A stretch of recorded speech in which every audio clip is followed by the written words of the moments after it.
वृष्णुर्मिरशिराष्ट्रदा राष्ट्रं मे देहि स्वाहा। वृष्णुर्मिरशिराष्ट्रदा राष्ट्रममुखमयि देहि।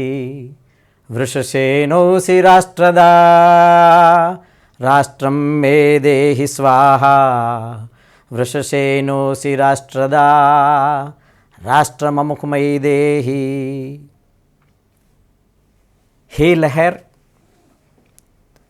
तुम सेचन समर्थ हो, तुम राष्ट्र को देने वाली हो, अमृत को देने वाली हो।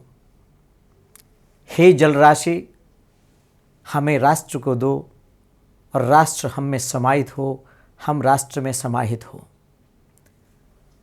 इस भाव से वेद के मंत्रों में जो राष्ट्र भावना, राष्ट्र चेतना ऋषियों ने, महर्षियों ने भगवान के स्वरूप के आह्वान के द्वारा चेतना जागृत की है, इसी ही चेतना को हमारे अन्य ऋषियों ने या देवी सर्वभूतेषु चेतनेत्य विधीयते नमस्तस्यै नमस्तस्यै नमस्तस्यै नमो नमः।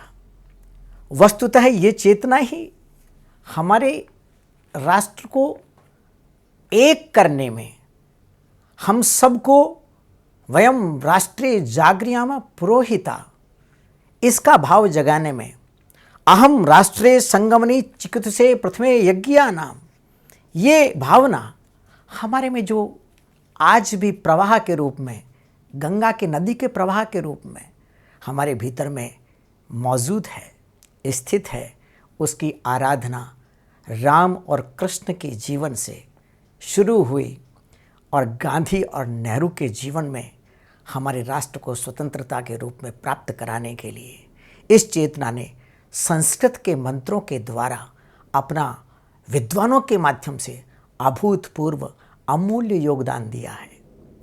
इतिहास की जहाँ तक बात करें हम, तो ये इतिहास अपने आप में हमारा स्वतंत्रता का ये एक ऐसा युग शुरू हुआ जिसमें महाराणा प्रताप और उसके बाद शिवाजी और उसके बाद हम आए तो 1857 में लक्ष्मीबाई, और उसके बाद ये चेतना सतत हमें आते हुए सुसंस्कृत के विद्वान मंगल पांडे तक यह चेतना प्रवाहित रही है। इस चेतना के इतिहास में जब हम आए तो ये चेतना अन्य लोगों में संस्कृत के उपनिषद, वेद, पुराण, गीता, रामायण, महाभारत आदि के द्वारा निरंतर विरासत के रूप में हमें अद्यावधि निरंतर रूप से प्राप्त हुई है। जिन विद्वानों ने इस चेतना के अंदर अपना योगदान दिया, जगाया, छात्र आंदोलन के रूप में, विभिन्न और भी अन्य ऐसे विकल्पों के रूप में इसका जो प्रवाह दिया है, वह हमारी आज़ादी की पृष्ठभूमि की आज भी स्मरणीय हमारे भीतर में एक पूजा के रूप में विद्यमान है। स्वतंत्रता आंदोलन में राजस्थान की जो संस्कृत चेतना है, मैं उस विषय में आपसे कुछ बात करूंगा। अखंड भारत की जो स्वतंत्रता प्राप्ति की जो चेतना है, वो स्वतंत्रता आंदोलन में जगी, व्यापक होती चली गई।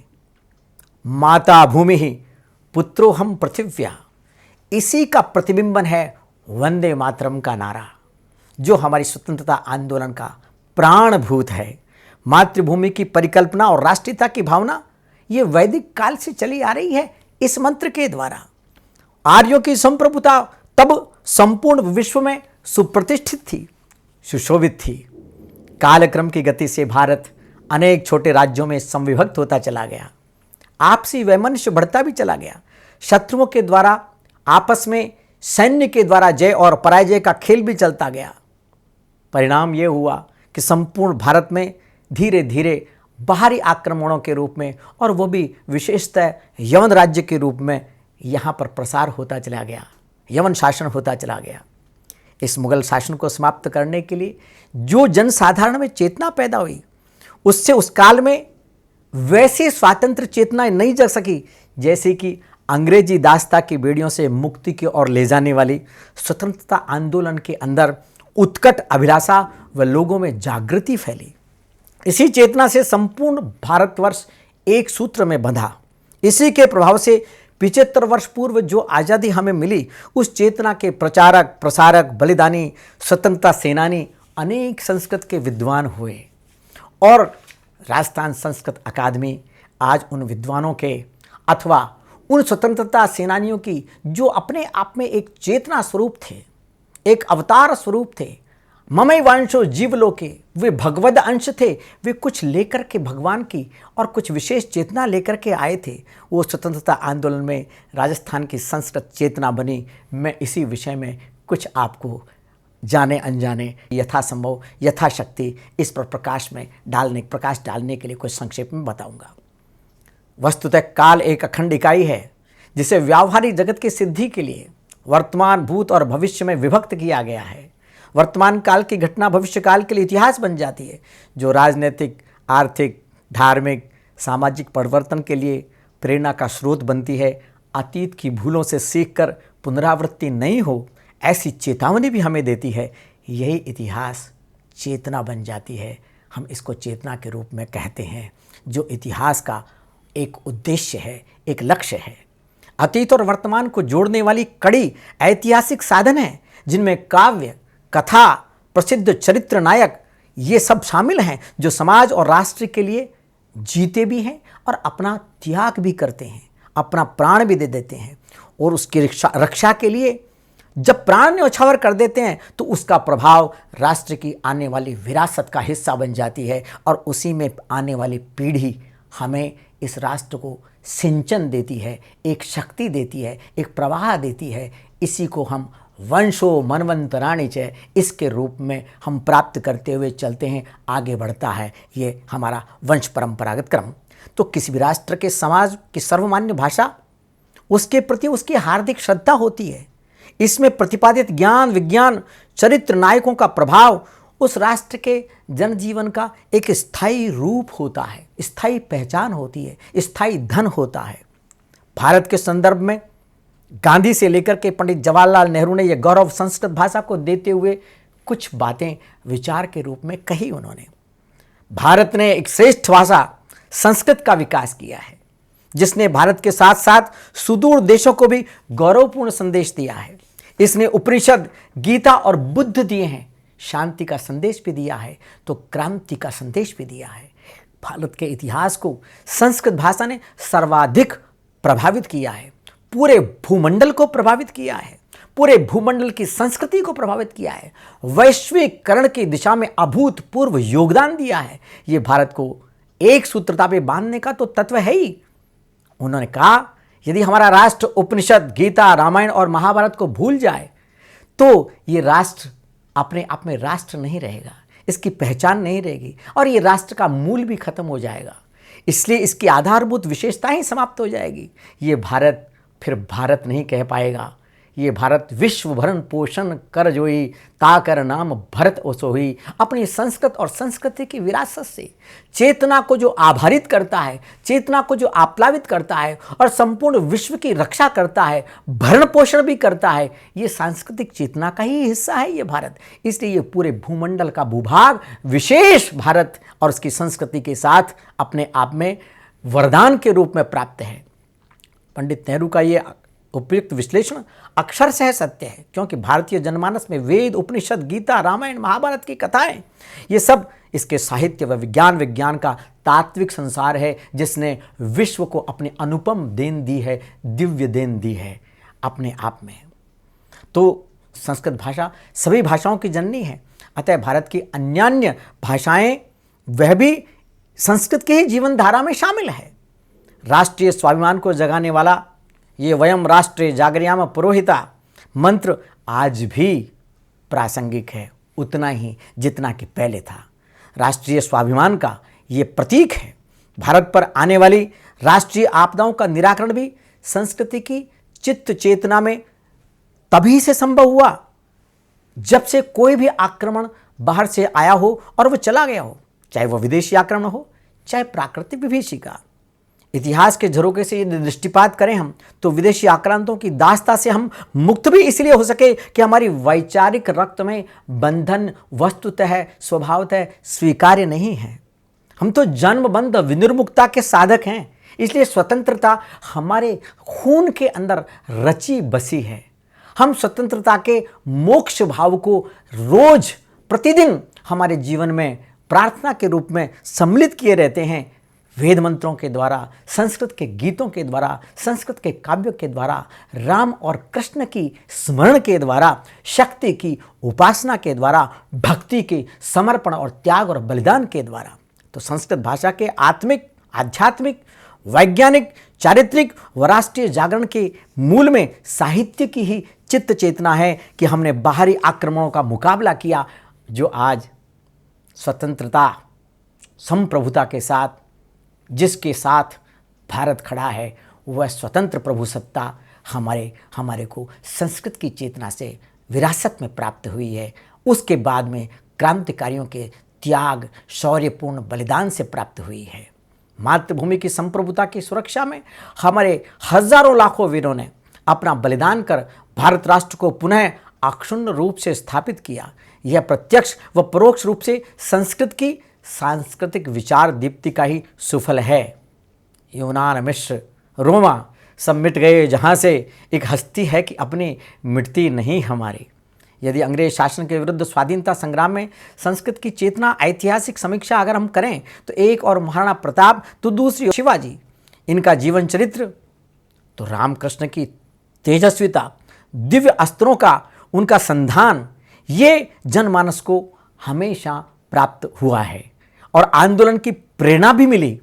तो मंगल पांडे के द्वारा इस स्वतंत्र चेतना में चमड़े को मुंह से काट करके हथियार चलाने का विरोध करना, ये हमारी आध्यात्मिक व धार्मिक स्वतंत्र चेतना का ही एक दीप्त प्रकाश था। वही विद्रोह 1857 में मूर्त रूप लेकर के संपूर्ण भारत में फैला, जिसमें राजस्थान की धरा के वीर सपूत वो भी अग्रणी थे। राजस्थान की धरती अग्रणी थी। देश की स्वाधीनता की आवाज़ संस्कृत भाषा की पाठशालाओं से प्रारंभ हुई, जागृत हुई, जहां चंद्रशेखर आजाद जैसे व्यक्ति भी यहां आकर के गुप्त रूप से इस चेतना के द्वारा उन्होंने जागृति जगाई, वे भी संस्कारित हुए। स्वामी विवेकानंद, महर्षि दयानंद, अरविंद घोष, लाल पाल के साथ बाल गंगाधर तिलक की संघर्ष गाथाओं ने संपूर्ण देश को आंदोलित कर दिया था।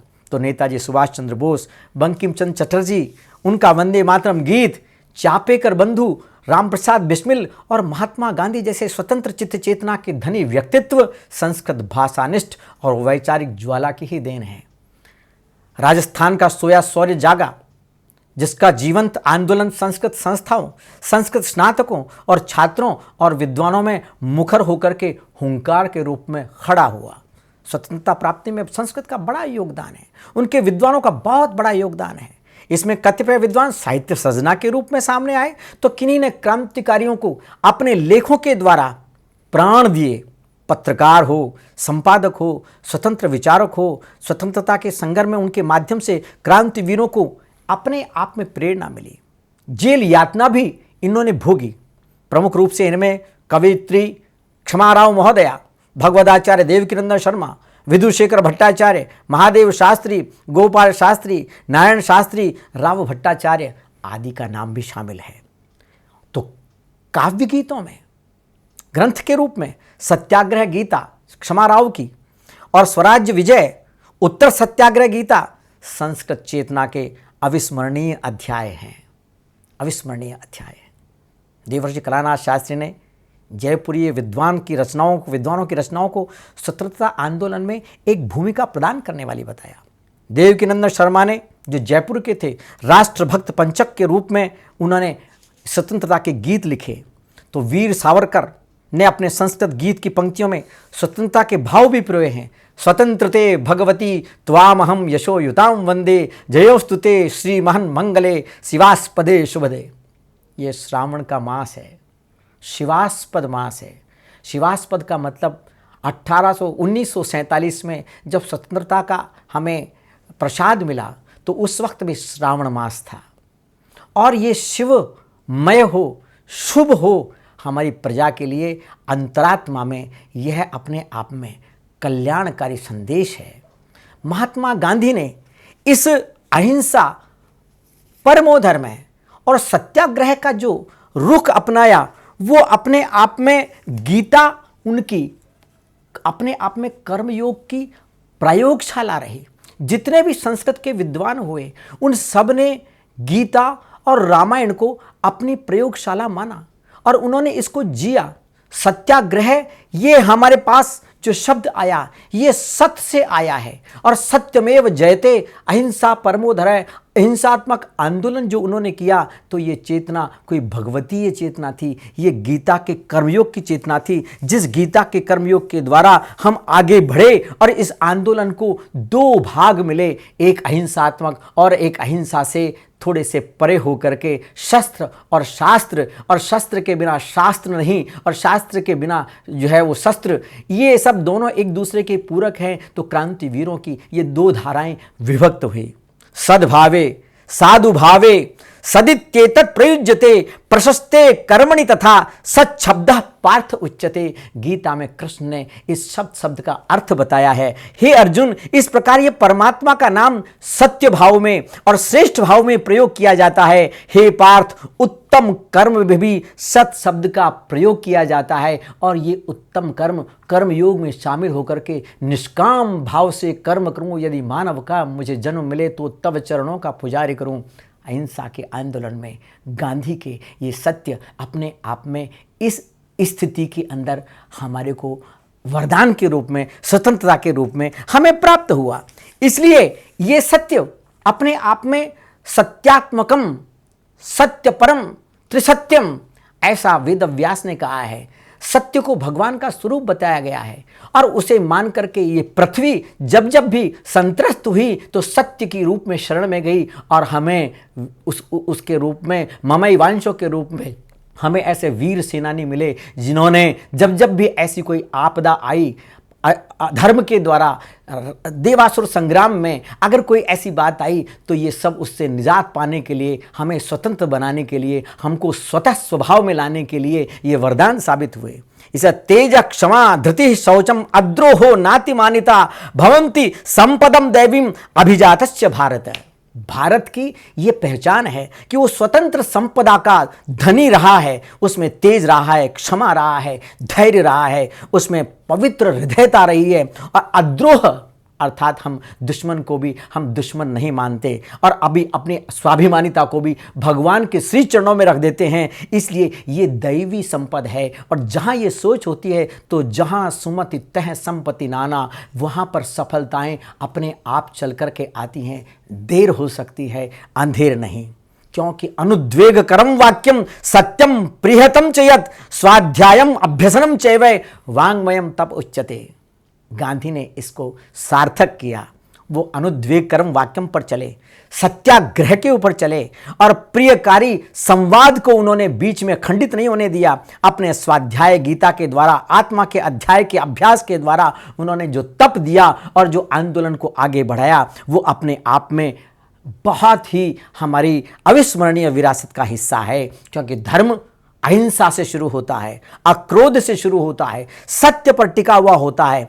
त्याग और शांति और अपैशुनम, अहिंसा सत्यमक्रोध त्याग शांतिरपैशुनम दया भूतेषु लोलुप्त्वम मार्दमम रीर चापलम।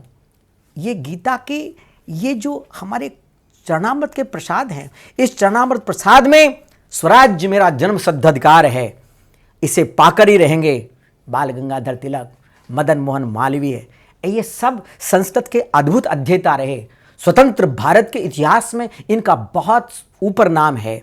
इसलिए स्वतंत्रता संघर्ष को चेतना देने वालों में आगे हम चलते हैं तो पंडित गोपी कृष्ण व्यास, ये व्याकरण से आचार्य परीक्षा उत्तीर्ण थे। इन्होंने अंग्रेज भारत छोड़ो आंदोलन में जेल की यातना भोगी थी।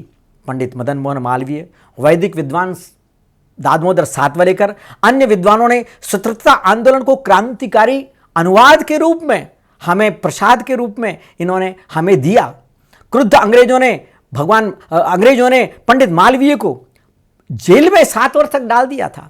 1942 वर्ष में मोहनलाल आजाद नाम का एक महाराजा संस्कृत कॉलेज का क्रांतिकारी युवा हुआ।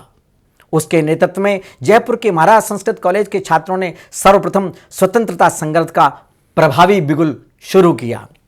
अनेक संस्कृतज्ञ, शिक्षक, साहित्यकार, उपदेशक इसमें शामिल रहे, कोई प्रत्यक्ष रूप से और कोई परोक्ष रूप से। इनमें श्री राम दवे जोधपुर ने अनेक लेखों के द्वारा आंदोलन को और संस्कृत के छात्रों को संगठन के रूप में प्रेरणा शक्ति प्रदान की। प्रसिद्ध क्रांतिकारी आजाद, चंद्रशेखर आजाद वाराणसी सन्यासी के रूप में संस्कृत महाविद्यालय के छात्र रहे थे। वो जयपुर में भी आए। सरदार शहर चूरू के पंडित जगन्नाथ शास्त्री का अभूतपूर्व योगदान रहा और इसी तरह से वेदों एवं पुराणों में राष्ट्र शक्ति की भावना, मातृभूमि की परिकल्पना, अखंड राष्ट्र रक्षा, ये सब विषयों का वर्णन इसमें प्राप्त होता है। दिल्ली केंद्रीय संस्कृत विद्यापीठ के आचार्य रमेश चंद्र चतुर्वेदी जयपुरी ने अपने काव्य प्रबंध पंचक की रचना के द्वारा संस्कृत विद्वानों के आंदोलन की महत्वपूर्ण योगदान की अपने काव्य में सराहना की है। और शेखावाटी क्षेत्र के पंडित नटवरलाल जोशी, डॉक्टर कुंज बिहारी पांडे, डॉक्टर फतेह सिंह, पंडित शिवसागर त्रिपाठी, इन्होंने भी स्वतंत्रता आंदोलन के उस योगदान को अपने काव्य में साहित्य के रूप में समर्पित किया है जो हमें देखने को मिलता है। इसलिए समर्पित सेनानियों को स्मरणांजलि के रूप में ये संस्कृत के विद्वान और इनके काव्य आज हम उनको स्मरण करते हैं, उनको श्रद्धांजलि के रूप में समर्पित करते हैं। जो महाराजा संस्कृत कॉलेज का योगदान रहा सर्वप्रथम, वो अपने आप में अविस्मरणीय और राजस्थान के यूं कहें कि शुभारंभ अर्थात श्री गणेश का वो बिंदु बना। जयपुर में स्वतंत्रता आंदोलन का जो आगाज हुआ, संपूर्ण भारत में जब स्वतंत्रता आंदोलन में छात्र संगठित हुए तो क्षत्रिय वर्ग के द्वारा इस राजपुताना नाम के जो प्रसिद्ध प्रदेश था उसमें प्रेरणा का अभाव था। इस कारण से यहाँ के छात्रों में बहुत उदासीनता थी। अन्य प्रदेशों में बहुत आंदोलन ये तीव्र हुआ, वैसे वैसे यहाँ उल्लास भी बढ़ता गया। 1941-42 वर्ष में महाराज संस्कृत महाविद्यालय में जो छात्र पढ़ते थे उसमें यूपी, बिहार, पंजाब आदि प्रांतों से अनेक छात्र आए थे, यहाँ अध्ययन कर रहे थे यहाँ पर। और ये कॉलेज संस्कृत शिक्षा के लिए अपने आप में भारत में सुप्रसिद्ध संस्थानों की गिनती में था, सर्वोपरि था। विभिन्न शास्त्रों के पारंगत, प्रौढ़, मूर्धन्य विद्वान उनके द्वारा यहाँ अध्यापन किया जाता था। आंग्ल शासन के विरुद्ध प्रचलित आंदोलन को लेकर के उस समय के जो निदेशक थे संस्कृत शिक्षा के, वो थे मिस्टर ओवेंस। उन्होंने आंदोलन के बारे में संस्कृत कॉलेज के प्राचार्य पंडित गिरिधर शर्मा चतुर्वेदी उनसे पत्र के द्वारा पूछा, क्या वास्तविक स्थिति है? तो प्राचार्य पंडित गिरिधर शर्मा चतुर्वेदी प्रखर विद्वान संस्कृत के, उन्होंने संभावनाओं से सिरे से खारिज कर दिया, एकदम इनकार कर दिया कि सब कुछ स्थिति सुचारू रूप से चल रही है। परिणाम क्या हुआ? दूसरे दिन छात्रों ने मोहनलाल आजाद को साथ में लिया और उनके नेतृत्व में इनकलाब जिंदाबाद, वंदे मातरम, अंग्रेज भारत छोड़ो, स्वराज्य हमारा जन्मसिद्ध अधिकार है इत्यादि नारों से समूह के रूप में आंदोलन शुरू कर दिया। बाजार व संस्थाओं को बंद कराने के लिए हुजूम निकल पड़ा। संस्थाएं सब बंद कराने की स्वामी ईश्वर दास जयपुर आयुर्वेद महाविद्यालय, जो इस संस्कृत के कॉलेज का ही एक हिस्सा था, वो युवा प्राध्यापक भी थे, उन्होंने इसमें उत्साहपूर्वक भाग लिया। बागड़ा नाम से जाने जाने वाले एक वैद्य विश्रुत मिश्र, जो मिश्र राजा जी के रास्ते में रहते थे, वो संस्कृत कॉलेज के छात्र थे। आंदोलन के अंदर उन्होंने अग्रणी भूमिका निभाई। हरिनारायण जी दादूपंथी नारों के उच्च स्वर के उद्घोष के प्रमुख रहे। दौसा निवासी राजस्थान के सिंह कहे जाने वाले, राजस्थान केसरी के नाम से जाने वाले, जो स्वतंत्र राजस्थान के प्रथम गृह मंत्री भी बने बाद में, वो इस आंदोलन में सक्रियता निभाने वाले हुए। तो उनके बड़े भाई पंडित हर्षनारायण जोशी, जो निरंतर संस्कृत की कक्षाओं में छात्रों को अपने अनूठे ढंग से उनको प्रेरित किया करते थे और उनकी मॉनिटरिंग किया करते थे, वो भी इसके अंदर शामिल हुए और बड़ी अहम भूमिका निभाई और काफ़ी समय तक भूमिका निभाई। तो वहीं पर दौसा में एक बद्री प्रसाद गुप्ता थे, वो संस्कृत के तो नहीं थे, लेकिन उन्होंने भी अपनी जेल में जाने की भूमिका के द्वारा उसमें अपना योगदान दिया। इस तरह से विशेष रूप से संस्कृत के जो छात्रों की भूमिका थी वह अपने आप में बड़ी महनीय भूमिका थी। इस भूमिका के अंदर पंडित चंद्रशेखर द्विवेदी बाद में संस्कृत के जगतगुरु पीठ से जो है वो पीठ पर आसीन हुए और वो मूलतः ब्यावर के थे। पूज्यपाद जगतगुरु निरंजन देव तीर्थ जयपुर महाराज संस्कृत कॉलेज के बाद में जो प्राचार्य रहे उनका नाम भी इसमें जोड़ा जाता है। उन्होंने भी इस आंदोलन में अपनी महत्वपूर्ण भूमिका निभाई। ये 1922 ईस्वी वर्ष के मार्च मास की बात है। दिनांक 9 मार्च को 1922 को जब गांधी जी रेल से अहमदाबाद से जब यहाँ राजस्थान में आने वाले थे तो रात्रि में ब्यावर स्टेशन आया। वहां आने पर संस्कृत छात्र ये चंद्रशेखर द्विवेदी सैकड़ों छात्रों के साथ गांधी जी के दर्शन हेतु रेलवे स्टेशन पर एकत्रित हो गए। शासन के कड़े प्रतिरोध का सामना करते हुए अनेक छात्रों के लाठीचार्ज से दंडित होकर के इधर उधर तितर बितर होने के बावजूद भी ये चंद्रशेखर द्विवेदी साहब गांधी दर्शन के बाद हटे और इनकी आयु मुश्किल से 13-14 वर्ष की होगी। असाधारण संस्कृत प्रतिभा के धनी चंद्रशेखर काशी भी गए। स्वामी करपात्री जी के संरक्षण में स्वतंत्रता संग्राम और उसमें और ज्यादा प्रवृत्त हुए। भारत विभाजन के विरोधी रहे ये। और पंडित श्री गणेश लाल दवे जो ब्यावर के थे वो अपने पिता से स्वामी करपात्री जी ने इन चंद्रशेखर जी द्विवेदी को, चंद्रशेखर जी द्विवेदी जी के पिता श्री गणेश लाल जी थे और ये करपात्री जी ने इन्हें उनसे मांगा कि सनातन धर्म एवं राष्ट्र कल्याण एवं स्वतंत्र भूमिका के निर्वहन हेतु आप हमें उसे दे दीजिए। चंद्रशेखर द्विवेदी जी की कुछ अपने आप में ऐसी विशेषता थी कि उनके पिता ने उनको संकल्पित भी कर दिया। संस्कृत के बिना स्वतंत्रता का विचार भी संभव नहीं है। जो तो स्वतंत्रता चिरस्थायी संभव कैसे हो सकती है, ये इस बात के उद्घोषी रहे पंडित निरंजन देव तीर्थ। बाद में आज भी ये कुछ समय पहले भी जगत गुरु पद 4 धामों का अपने आप में विश्व के कल्याण की भूमिका के निर्वाह करने वाला सांस्कृतिक एकता का समुद्घोषक ये जगत गुरु पीठ है। उस पे जाकर के पहले एक राजस्थान के व्यक्ति थे चंद्रशेखर द्विवेदी, जिन्होंने न केवल स्वतंत्रता को ही गौरवान्वित किया अपितु संपूर्ण भारत को गौरवान्वित किया और संपूर्ण भारत की सांस्कृतिक विरासत को पूरे विश्व में गौरवान्वित किया। आज उस पीठ पर निश्चलानंद सरस्वती जैसे विद्वान बैठे हुए हैं। इस प्रकार इस संस्कृत के अंदर पंडित गिरिराज शास्त्री दादा भाई का नाम भी आता है। भारतीय संस्कृत पत्रिका के प्रणेता पंडित गिरिराज शास्त्री दादा भाई ने इस आंदोलन में बढ़ चढ़ करके हिस्सा लिया। संस्कृत छात्रों का संगठन बनाया, स्वतंत्रता संबंधी लेख के द्वारा अपना योगदान दिया और इस पत्रिका के संपादक विद्यार्थी जीवन में भी जो है कुछ जो ऐसे संस्कृत के विद्वान रहे, बाद में इस संस्कृत भारती के संपादक भी रहे। उनमें पंडित मथुरानाथ भट्ट शास्त्री, आशु कवि हरि शास्त्री, कवि दीनानाथ जी मधुप, राम गोपाल जी शास्त्री, राष्ट्रपति सम्मानित पंडित जगदीश शर्मा आचार्य आदि विभिन्न विद्वान रहे। गुरु बिहारी लाल शर्मा इन सब के प्रेरक गुरु थे। इस तरह से ये हमारा संस्कृत का एक राजस्थान की राजधानी जयपुर का जो तत्काल रूप से जो ढूंढाड़ प्रदेश के और राजपूताना प्रदेश के रूप में जानी जाती थी, उनका योगदान रहा। हम कुछ योगदान इसके बाद हम अलवर के मत्स्य क्षेत्र से जिनका इसमें योगदान रहा, मैं उनका भी नाम उल्लेख करना चाहूँगा। एक पंडित गौरीशंकर शास्त्री रहे। इनका जन्म 1915 में नारेड़ा बहरोड में हुआ। निधन इनका 2010 में हुआ। इनके पिता थे पंडित शंभूराम, नीम राणा के राजगुरु थे ये।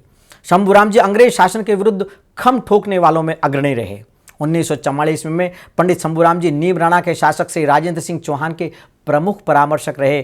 काशी में इन्होंने संस्कृत का अध्ययन किया। क्रांतिकारियों के गढ़ बंगाल एवं महाराष्ट्र की भी इन्होंने यात्राएं की।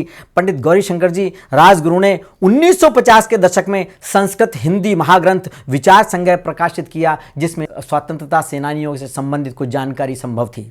अनेक दुर्लभ पांडुलिपियां संग्रहित की। इनका कार्यक्षेत्र अलवर रहा। छात्रों में इस तरह से इन्होंने एक निरंतर ज्योति प्रज्वलित रही और कॉलेज, संस्कृत कॉलेज व संस्कृत का समूह उसका प्रमुख केंद्र रहा। महाराजा संस्कृत कॉलेज के छात्र नेताओं को उस नारों के साथ में बाजार बंद करवाने के लिए प्रताड़ित किया गया। पुलिस द्वारा, अंग्रेज पुलिस द्वारा इनको पकड़ा गया और निर्मम रूप से प्रताड़ित किया गया और कारागार में भी डाला गया। आंदोलन बहुत दिनों तक चला। अन्य प्रांतों से गुप्त रूप से आकर के संदेश आदान प्रदान द्वारा भी ये आंदोलन बहुत निरंतर आगे बढ़ता रहा। इसको रुकने नहीं दिया। महाराजा संस्कृत कॉलेज के छात्रों की अपने आप में ऐसी चेतना जागृत हुई कि उत्तिष्ठत जागृत प्राप्य वरान निरोधत, ऐसा चेतना इनमें व्याप्त रही। तो सरकार के द्वारा कोई भी स्थिति आई दमन करने की, लेकिन छात्रों को रोकने में जब सफलता नहीं मिली तो मोहनलाल आदि जैसे नेता को पकड़ करके, छात्र नेता को पकड़ करके और राज्य सीमा से बाहर निकाल दिया गया, बहिष्कृत कर दिया गया।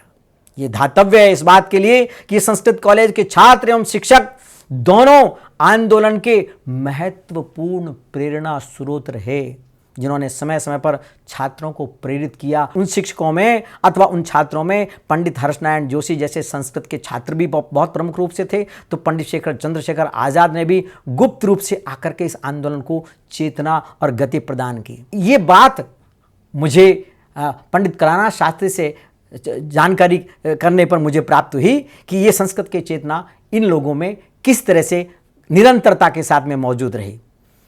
इस राजस्थान की संस्कृत चेतना के इस रूप में यदि हम धीरे धीरे क्रम से आते हैं तो इनमें पन्नालाल जोशी का नाम आता है, जो 1895 में पैदा हुए, खांदू ग्राम बांसवाड़ा माही नदी। इनके पिता शोभाराम जी थे, जो बड़े ज्योतिष के जानकार थे, ज्योतिर्विद थे। माता नर्मदाबाई थी। 3 वर्ष में माँ का और 10 वर्ष में पिता का निधन हुआ इनका। 15 वर्ष में इनका विवाह हुआ।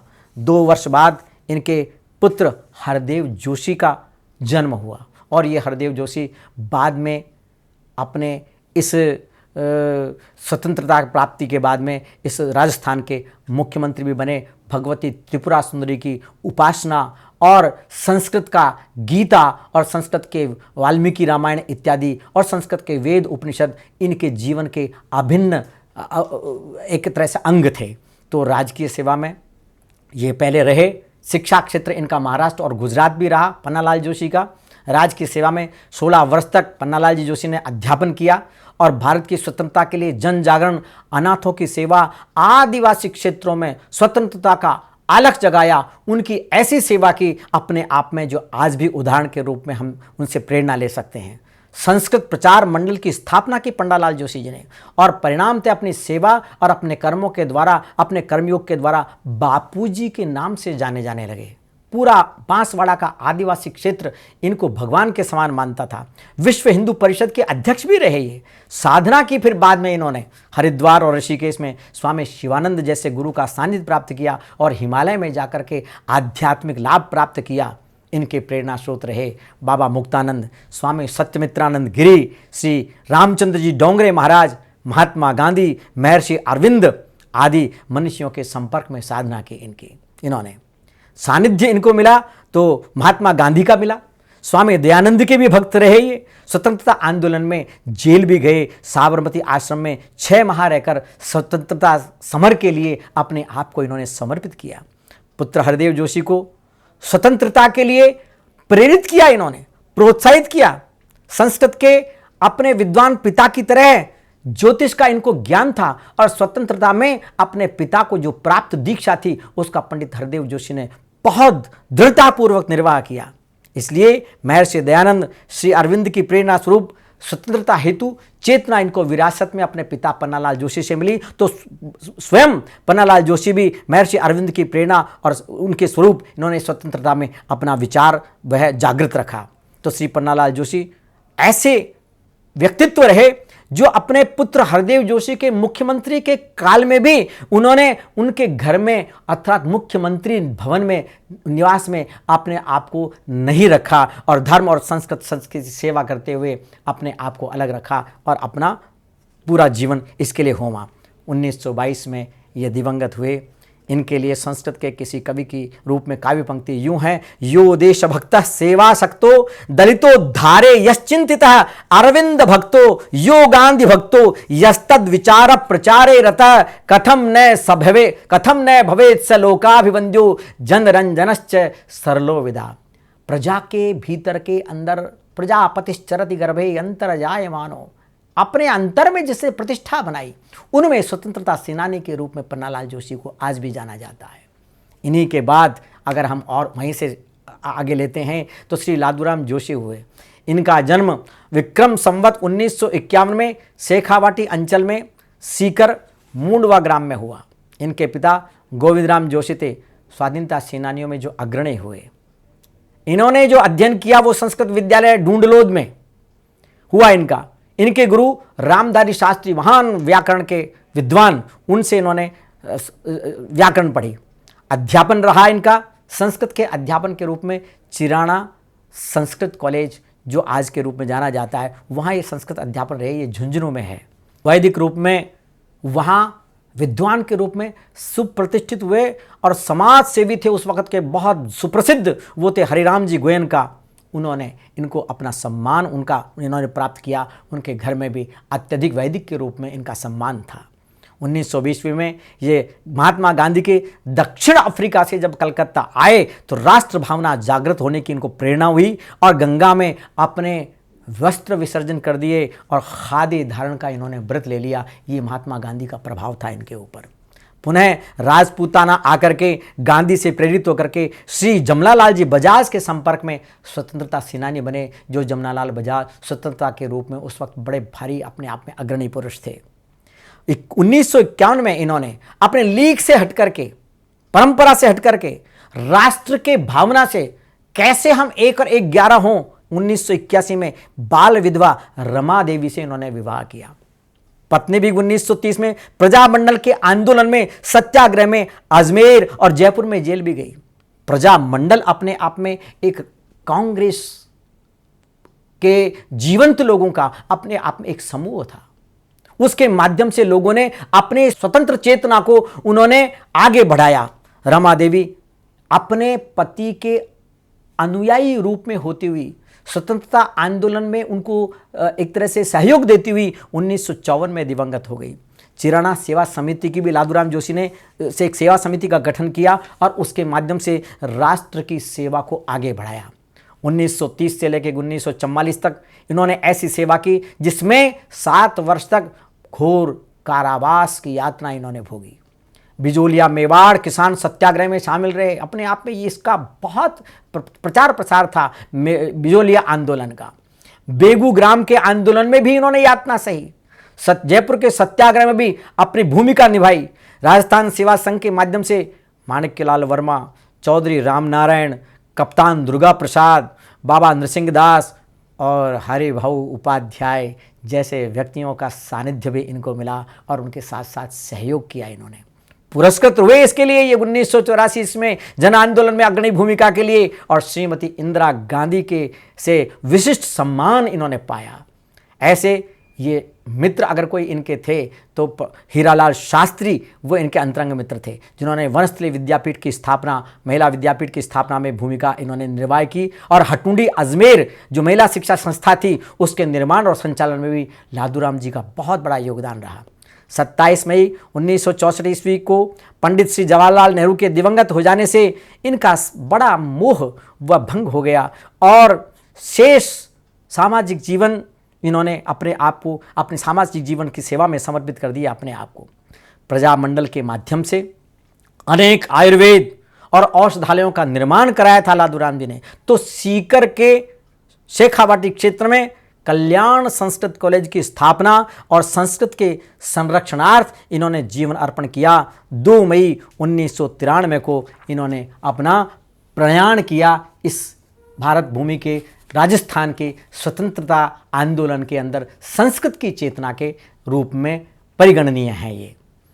इसके बाद हम यदि आगे चलते हैं तो जिन जिन व्यक्तियों ने संस्कृत का माध्यम अपनाया, संस्कृत की उपासना अपनाई, संस्कृत का सहारा लिया या संस्कृत का विचार जिनके भीतर था, उनमें अनेक ऐसे लोग हुए जिनके अंदर धूलजी भावसार, श्रीमती इनकी पत्नी विजयाबेन भावसार जिसको हम बा के रूप में भी जानते हैं, इनका धूलजी भावसार का जन्म 16 दिसंबर 1907 को अर्थूना अर्थात बांसवाड़ा के निर्धन परिवार में हुआ। माता चंपा देवी थी, पिता इनके थावरचंद जी थे। प्रारंभिक शिक्षा इन्होंने ग्राम में पाई। 25 वर्ष की आयु में महात्मा गांधी के साबरमती आश्रम में चले गए। चरखा चलाना, खादी धारण का इन्होंने नियम लिया। गुजरात ज्योतिष संघ में खादी के शिक्षक बने। 1924 में अगस्त क्रांति में करो या मरो उस आह्वान में सक्रिय रहे। चरखा कताई केंद्र का बांसवाड़ा में इन्होंने उद्घाटन किया। 1945 में बांसवाड़ा के प्रजामंडल के संस्थापक मंत्री बने। रियासत में अन्न व्यवस्था के खिलाफ आंदोलन में सपत्नीक जेल गए। स्वतंत्रता प्राप्ति के बाद बांसवाड़ा कांग्रेस कमेटी के ये अध्यक्ष भी बने। 1952 ईस्वी में राज्य की प्रथम विधानसभा बांसवाड़ा से 5 वर्ष के लिए प्रतिनिधि बने अर्थात विधायक के रूप में बने। बांसवाड़ा के आदिवासी एवं विकलांगों के लिए उन्होंने बहुत सेवा कार्य किया।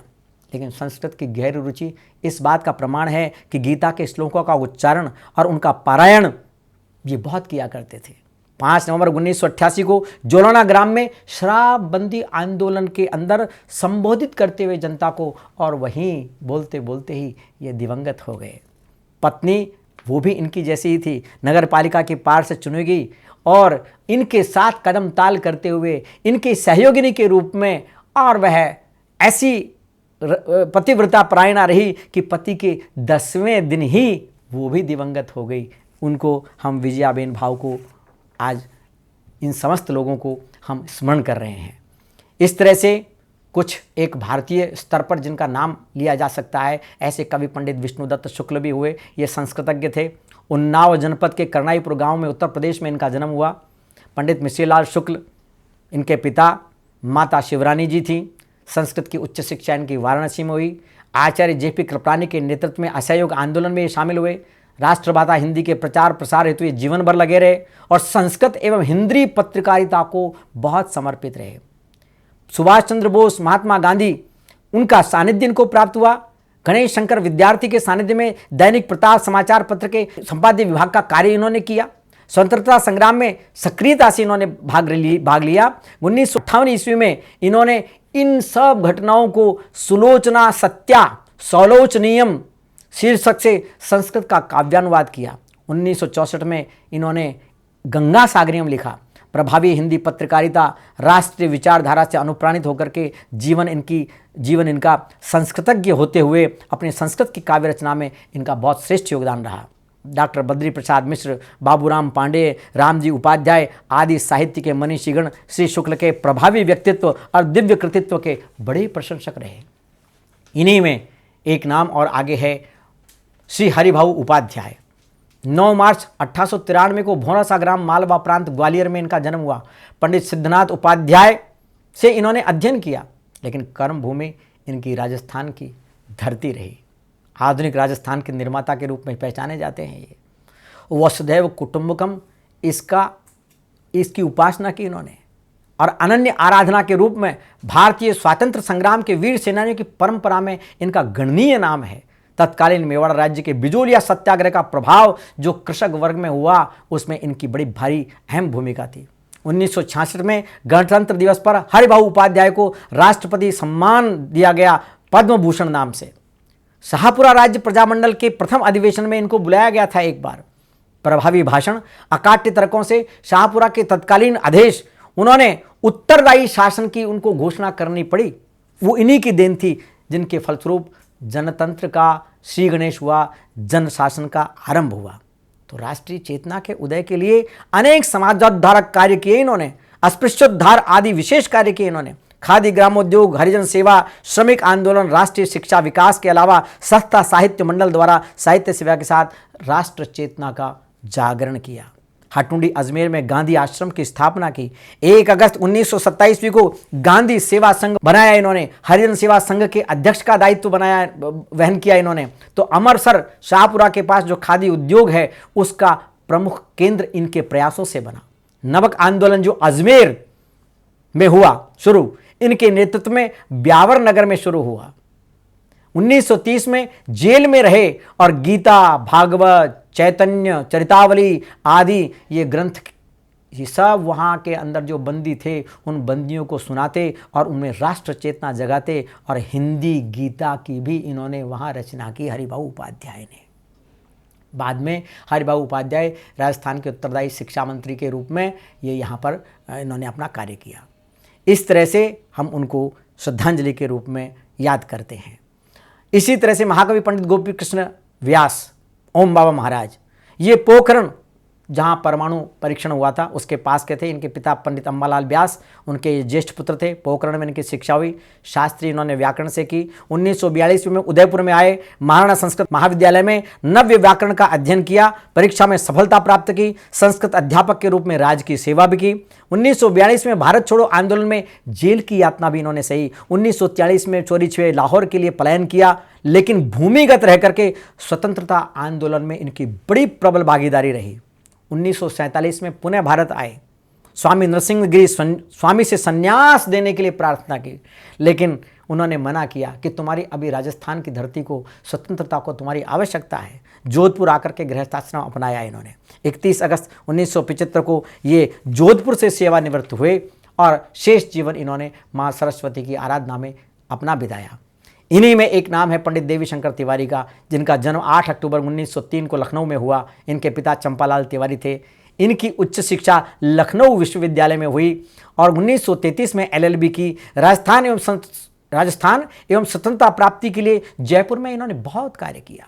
इनके ये जो है इनके शंभूराम तिवारी जो कि कारागार अधीक्षक थे, ये फर्रुखाबाद में रहे।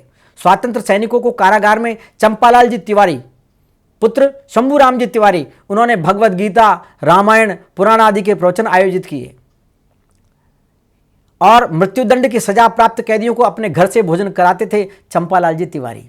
वाराणसी, लखनऊ, उत्तर प्रदेश में क्रांतिकारियों के केंद्र रहे। ब्रिटिश शासन कठोरतापूर्वक इन क्रांतिकारियों को पीड़ा दिया करते थे, किंतु तिवारी चंपालाल जी अपनी सेवा के द्वारा इन कैदियों का बहुत ध्यान रखते थे। चंपालाल जी तिवारी के ही पुत्र थे पंडित देवीशंकर जी तिवारी।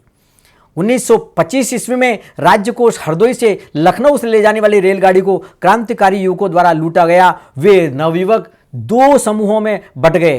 रामप्रसाद बिस्मिल इनके प्रमुख सूत्रधार थे। फांसी की सजा सुनाई गई रामप्रसाद बिस्मिल को। पंडित चंपालाल तिवारी ने दुग्ध आदि की सेवा करके जेल में अनशनकारियों की बहुत मदद की। मृत्यु से 2 दिन पूर्व रामप्रसाद बिस्मिल ने अपनी आत्मकथा में चंपालाल तिवारी के पितृतुल्य स्नेह व्यवहार का उल्लेख किया है। वे कारागार से भागना चाहते थे, लेकिन कहीं तिवारी जी की कहीं नौकरी पर आंच नहीं आ जाए, इनको कहीं सजा नहीं भोगनी पड़ जाए, इसलिए ये वहाँ से विचार त्याग दिया और जेल में ही अपना जीवन बिता दिया और फांसी की सजा को भी इन्होंने शहर स्वीकार कर लिया। गोरखपुर में पंडित बिस्मिल को फांसी दी गई थी। पंडित देवीशंकर तिवारी में सारे गुण ये अपने पिता चंपालाल जी से प्राप्त हुए और अपने ये शिक्षा मंत्री रहे। पंडित देवीशंकर जौहरी बाजार देवड़ी जी का मंदिर प्रजामंडल का कार्यालय रहा हुआ करता था उस वक्त। उसमें इनका सक्रिय उठक बैठक, आना जाना और स्वतंत्रता के संबंध में बैठकें हुआ करती थी। आयुर्वेद महाविद्यालय की स्थापना तिवारी देवीशंकर जी के माध्यम से हुई, जो राष्ट्रीय आयुर्वेद संस्थान के रूप में आज आप देख रहे हैं। इसके मूल प्रेरणा स्रोत बीज मंत्र पंडित देवीशंकर तिवारी की ही देन है। तो वैदिक विद्या एवं संस्कृत साहित्य के संवर्धन में आपकी विशेष रुचि एवं योगदान रहा। संस्कृत भारती पत्रिका में भी पंडित देवीशंकर जी का बहुत बड़ा योगदान रहा। ऐसे इसी रूप में इन सब चेतनाओं को यदि कोई अपने आप में और अधिक चेतना मिलती थी, तो उसके अंदर पंडित मदन मोहन मालवीय और बाल गंगाधर जैसे लोग रहे, राष्ट्रीयता के कर्णधार रहे। मदन मोहन मालवीय ने तो संस्कृत विश्वविद्यालय की स्थापना की और संस्कृत के अपने आप में एक अलग जगाया। तो स्वतंत्रता के उद्गाता, उसके कर्णधार राष्ट्रीयता के, वो पंडित बाल गंगाधर तिलक बड़े भारतीयता के समाराधक रहे। स्वतंत्रता आंदोलन में उनकी गणना अभिनंदनीय है। इनके प्रत्येक श्वास में देश भावना का प्रचंड झंझावात, ओजस्वी वाणी, संस्कृत का दिव्य तेज और देदीप्यमान स्वरूप, तो देश को निरंतर आजादी दिलाने की सिंह गर्जना शामिल थी। स्वतंत्रता की बेड़ियों को काटने वाले कठोर प्रयत्न तो रानी लक्ष्मीबाई के झांसी के 1857 में से शुरू हो गया था। ये हमने स्पष्ट किया कि तो अंग्रेजों से डरे हुए राजा, इस शब्द को कलंकित करने वालों की उदासीनता इस भारत में रही। इससे उस वक्त हमें आज़ादी के आंदोलन का जो हमने श्री गणेश किया 1857 में, उसमें हम सफलता से बहुत दूर रहे। इस देश की पहचान जगत गुरु के रूप में थी विश्व में, जिसे महाकवि कालिदास ने अपने काव्य में पूर्वा परो तो यदि वगाइय स्थित पृथिव्या एवं मानदंड ये कहकर के प्रमाणित किया था। लेकिन यवनों के शासन से आहत ये भारत आंग्ल देशियों के कुटिल पंजों में धीरे धीरे चलता गया। अंग्रेजों ने यवनों की तरह यहाँ की संस्कृति, संस्कृत, वेद, मंदिर, शास्त्र मर्यादा को तो प्रत्यक्षतया खंडित नहीं किया, किंतु छद्म नीति और कुटिल योजना से ऊपर से उदारता दिखाकर और अपने चाटुकार लोगों के द्वारा शासन पर पकड़ करते हुए इसकी संस्कृति को पूरी तरह से धीरे धीरे धीरे और नष्ट करते चले गए। देश को बहुत लूटा और शिक्षा का अंग्रेजीकरण कर दिया और शनै शनै ऐसा होता हुआ चला गया। ऐसे भयंकर प्रतिकूल समय में शासकों के द्वारा किए जाने वाले अत्याचारों की पराकाष्ठा के चलते बाल गंगाधर तिलक संस्कृत के नीतिशास्त्र, कर्मयोग के कुशल विद्वान प्रकट हुए। राष्ट्रीय एकता के कर्णधार, भारतीयता के समाराधक, भारत के कुशल नायक बाल गंगाधर तिलक, इनकी गर्जना को, सिंह गर्जना को सुनकर के अंग्रेज शासक अगर किसी से भयभीत होते थे तो उनमें बाल गंगाधर तिलक एक अपने आप में एक थे। उन्मत्त की तरह से हो जाते थे। यह समय क्रूरतम था, कलयुग की कुटिलता का कराल स्वरूप देखने का समय था भारत के लिए। ये धर्म का विध्वंस, मर्यादाओं का हनन, मनुष्यता, वाणी की कमी और स्वतंत्रता का सिंहनाद, इन सब के होने पर भी हम कहीं न कहीं हम बिखरे हुए थे। ऐसे में हिंदुत्व का संयोजक किया इन्होंने, वैदिक परंपरा के प्रस्तुतिकरण और धैर्य का परिचय दिया इन्होंने। महाराष्ट्र के मुकुटमणि पंडित तिलक का जन्म 23 जुलाई 1856 ईस्वी में रत्नागिरी में हुआ, महाराष्ट्र में।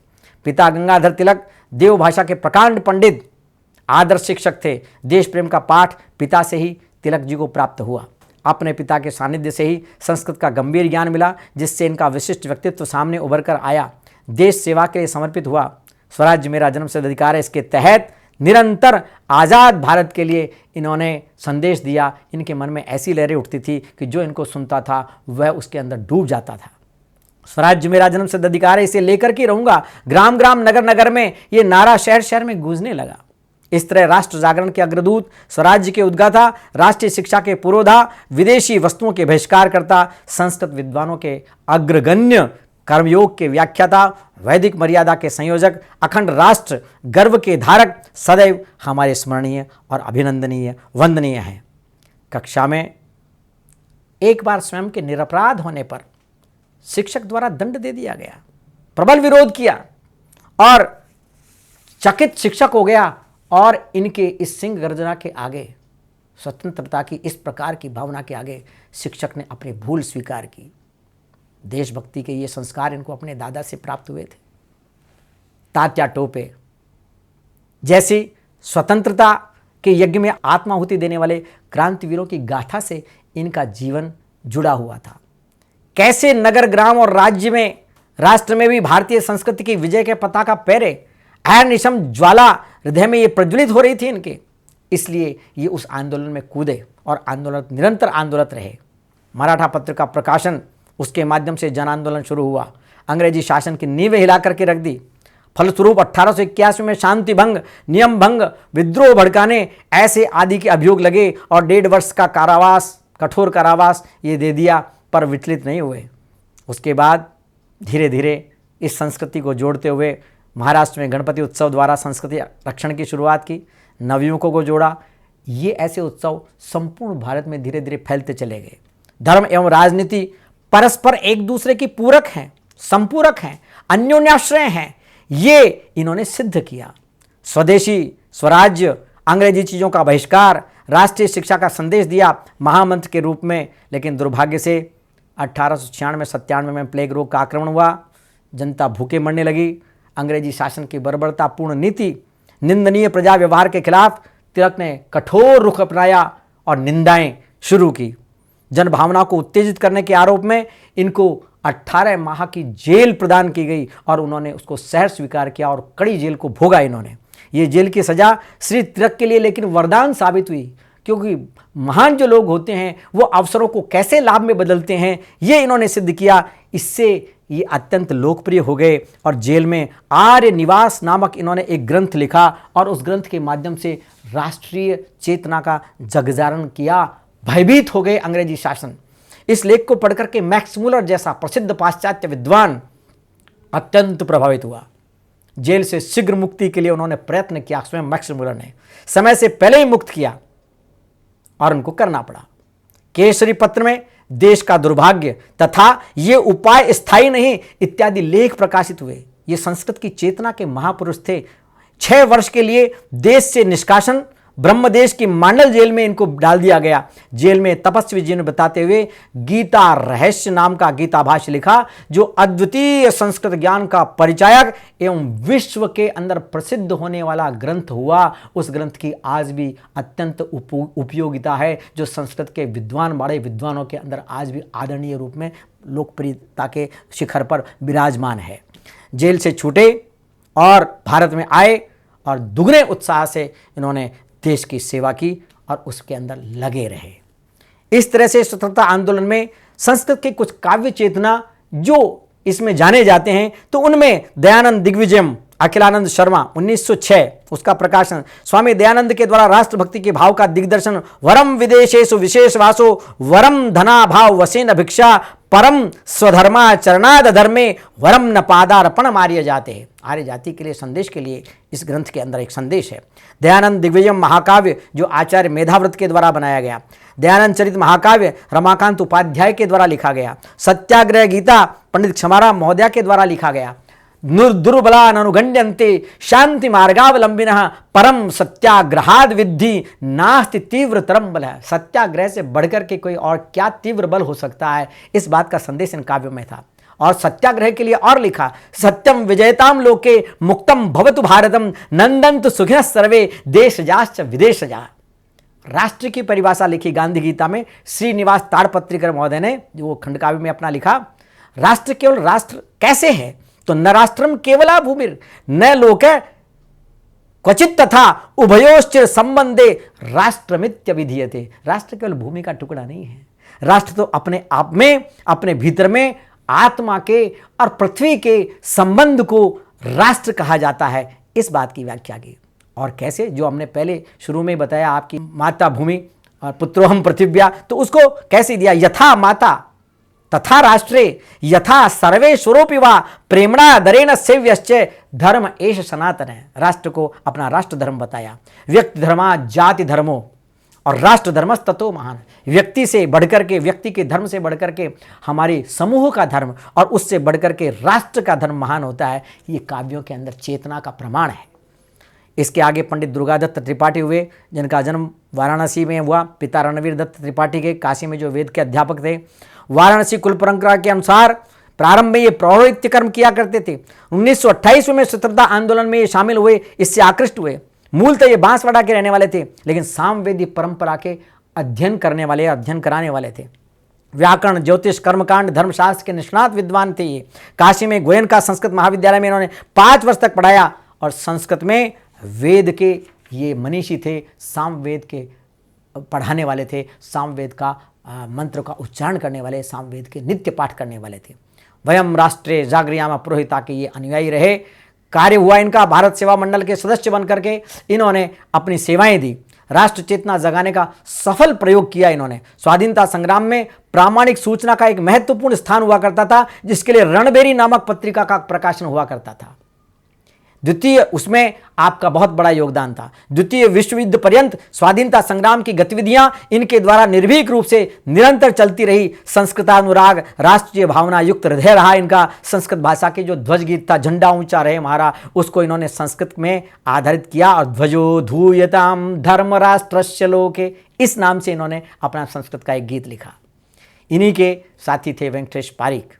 इनका 1911 में लक्ष्मणगढ़ में जन्म हुआ।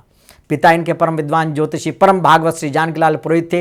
हनुमान जी के आराधक थे ये। शिष्य पंडित सांवरराम जी शर्मा के थे ये। इन्होंने लघु सिद्धांत, कौमुदी, अमरकोश इनको कंठस्थ थी।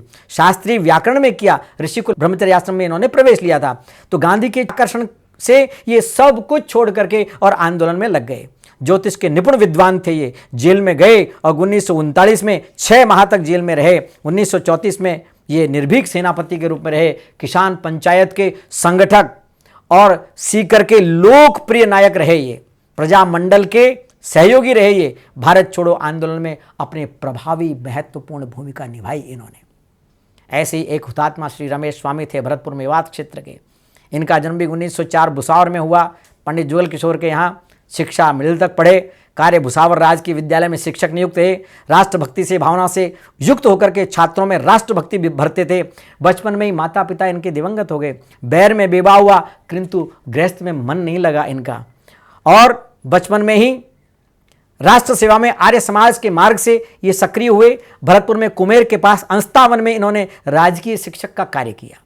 राष्ट्र सेवा में चेतना जागृत इनकी निरंतरता होने के कारण इन्होंने नौकरी को भी परित्याग कर दिया।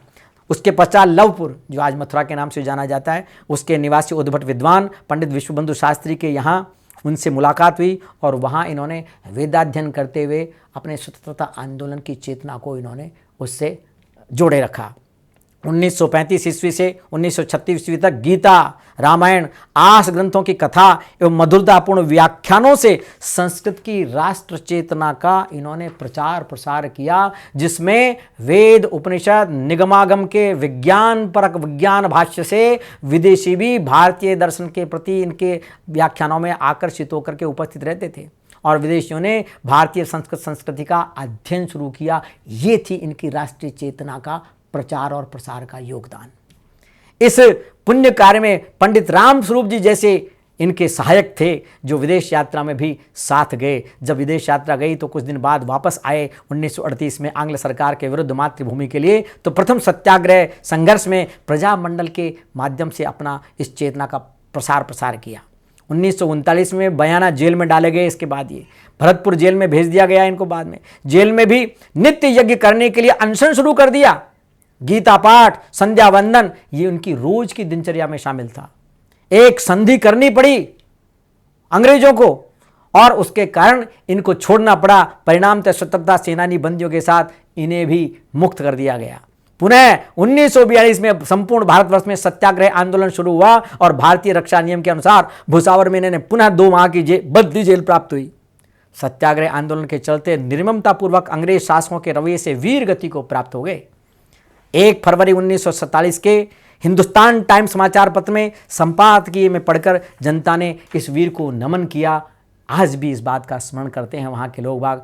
आचार्य कृष्णदत्त शास्त्री इस तरह से ये अपने आप में देदीप्यमान अपने राष्ट्रीय संस्कृत चेतना के वीर पुरुषों में थे। इन्होंने कई जो ऐसे और भी अन्य लोग हुए, ये अपने आप में बड़े दिव्य आत्मा के रूप में हुए। कई विद्वानों ने, जिनमें पंडित गिरिधर शर्मा सिद्ध वगैरह इनका नाम था, ये श्रावण सुदी पूर्णिमा 1976 को जन्मे थे। कुर्द छापा तहसील बरनाला जिला पटियाला में प्रारंभिक शिक्षा इनकी गांव में हुई। संस्कृत मध्यमा शास्त्री कनखल हरिद्वार में ये रहे। 1943 में अलवर संस्कृत महाविद्यालय में इन्होंने आचार्य की शिक्षा प्राप्त की। 1943 से पूर्व कनखल हरिद्वार, उसके बाद अलवर इनकी कर्मभूमि रही। स्वातंत्र वीर विनायक दामोदर सावरकर के संपर्क में रहे। क्रांतिकारी मार्ग द्वारा स्वतंत्रता आंदोलन में इन्होंने भाग लिया। अलवर केसरी उपाधि से सम्मानित किया। 1944 में इनका विवाह हुआ। हिंदू महासभा, राम राज्य परिषद, भारतीय जनसंघ के सम्मिलित चुनाव में अभियान में, बाद में ये 1952 में ये संयोजक रहे। लेकिन आज भी वहाँ इन सिद्ध शर्मा साहब के प्रयास से मेला भरतरी, मेला जगन्नाथ, मेला पांडुपुल आदि ये इनके संस्थापक रहे, संरक्षक रहे उस समिति के। ऐसे ही अलवर की तरफ से पंडित हरिनारायण शर्मा लट्ठमार, ये मत्स्य क्षेत्र में प्रजामंडल के संस्थापक सदस्यों में माने जाते हैं। संस्कृत हिंदी संस्थाओं में इनका अध्ययन हुआ। अंग्रेजों के विरुद्ध स्वतंत्रता आंदोलन में ये संलग्न रहे। 6 बार जेल गए, 2 वर्ष और शेष कठोर कारावास भोगा। पंडित मदन मोहन मालवीय इनकी प्रेरणा स्रोत थे और संस्कृत के प्रचार प्रसार में इन्होंने बड़ा योगदान दिया। और इनको अलवर महाराज जयसिंह, जो उस वक्त कांग्रेस में थे, वो इनके सहयोगी रहे। संस्कृत के प्रकांड विद्वान स्वामी हंसा स्वरूप जी, वो इनके प्रेरक रहे। पंडित हरिनारायण शर्मा स्वतंत्रता सेनानी के। आचार्य कृष्णदत्त शास्त्री संस्कृत पुस्तकालय में इन्होंने चारों वेद, ब्राह्मण ग्रंथ, आरण्यक, इतिहास, पुराण, उपनिषद ये अध्ययन करने में इनका जीवन बीता। देश में अपनी तरह के समृद्ध संस्कृत पुस्तकालय की इन्होंने स्थापना की। अनेक संस्कृत ग्रंथों की रचना करके राष्ट्र संस्कृत चेतना जगाई।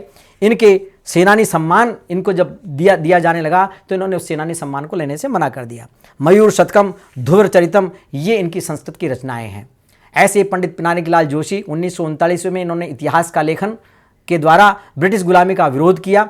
महाराज जयसिंह के कार्यों को ये सामने लाए अपने लेखन के द्वारा। अनन्य संस्कृत प्रेमी और विद्वान और वैदुष्य के द्वारा अपने आंदोलन में इन्होंने भूमिका अदा की। आचार्य सीताराम शास्त्री बहरोड संस्कृत विद्वान की आंदोलन में प्रमुख भूमिका रही। 20वीं शताब्दी में बहरोड में वेद पाठशाला प्रारंभ की। 1804 ईस्वी में नीम राणा की रियासत के महाराजा चंद्रभान को इन्होंने अपने लासवाड़ी युद्ध के अंदर जिन्होंने लड़ा था, वो उसके अंदर ये अपना योगदान किया। संस्कृत प्रचार कार्यों से अंग्रेजी हुकूमत को उखाड़ने में लगे रहे और इन्होंने बाद में स्वतंत्रता सम्मान लेने से भी इनकार कर दिया। ऐसे ही पंडित रामचंद्र भट्ट भी रहे। ये संस्कृत के प्रकांड विद्वान रहे। हृदय में संस्कृत की प्रचंड ज्वाला दधक रही थी। इनके पुत्र रहे पंडित गंगाधर भट्ट, जो राजस्थान संस्कृत विश्वविद्यालय में प्रोफेसर व्याकरण के रूप में और संस्कृत अकादमी के अध्यक्ष के रूप में भी जो रहे, ऐसे पंडित गंगाधर भट्ट के पिता थे पंडित रामचंद्र भट्ट। आपकी पत्नी श्रीमती राजेश्वरी भट्ट आज भी संस्कृत को अपने लेखों के द्वारा सींचती हैं। छात्रों को ये जो रामचंद्र जी भट्ट थे, ये अपनी तेजस्वी वाणी से भाषण देकर के स्वराज के लिए प्रेरित करते थे। ऐसे ही अलवर के अंदर रामचंद्र जी भट्ट रहे। वाग्विलास नाम की इनकी कृति बहुत चर्चित रही। इस तरह से इनका बड़ा स्वतंत्रता संग्राम के अंदर इनका योगदान रहा। श्री गिरधर शर्मा तेलंग ये मत्स्य के संस्कृत विद्वानों में प्रमुख विद्वान रहे। स्वाधीनता संग्राम के साहित्यिक योद्धा रहे। प्रमुख संस्कृतियों में होलिकाष्टकम, अलवरेंद्र कीर्तिलता आदि इन्होंने बाद में रचे। स्वतंत्रता संग्राम को ये अपना धर्म और कर्तव्य समझते रहे। स्वामी रामस्वरूप जी संस्कृत के विद्वान रहे। अनेक स्तोत्रों के संस्कृत की रचनाएं इन्होंने लिखी और संस्कृत के द्वारा जन चेतना की मिसाल इन्होंने कायम की। वेदवागी स्वामी जी संस्कृत में जन जागृति के अनेक निबंध लिखे इन्होंने और बंगाली भूमि में ब्रितानियों के खिलाफ सन्यासी संग्राम की तरह जुटे रहे। ऐसे ही एक काबुल सिंह जी अर्थात उर्फ महिपाल शास्त्री रहे। काबुल सिंह जी स्वतंत्रता संग्राम में अनेक बार जेल गए और 1947-48 में अलवर आए। इस प्रकार इनके एक सुशीला त्रिपाठी जी भी रहीं, जो संस्कृत की विदुषी रहीं और 12 वर्ष की उम्र में ही इन्होंने स्वतंत्रता संग्राम के अंदर अपना योगदान दिया। अनेक बार जेल गईं। इसके साथ एक महत्वपूर्ण और बिंदु पंडित हीरालाल शास्त्री। ये शास्त्री के नाम से जैसे जाने जाते हैं, वैसे ही इन्होंने शास्त्री की परीक्षा भी उत्तीर्ण की, जो स्वतंत्र राजस्थान के प्रमुख मुख्यमंत्री बने थे।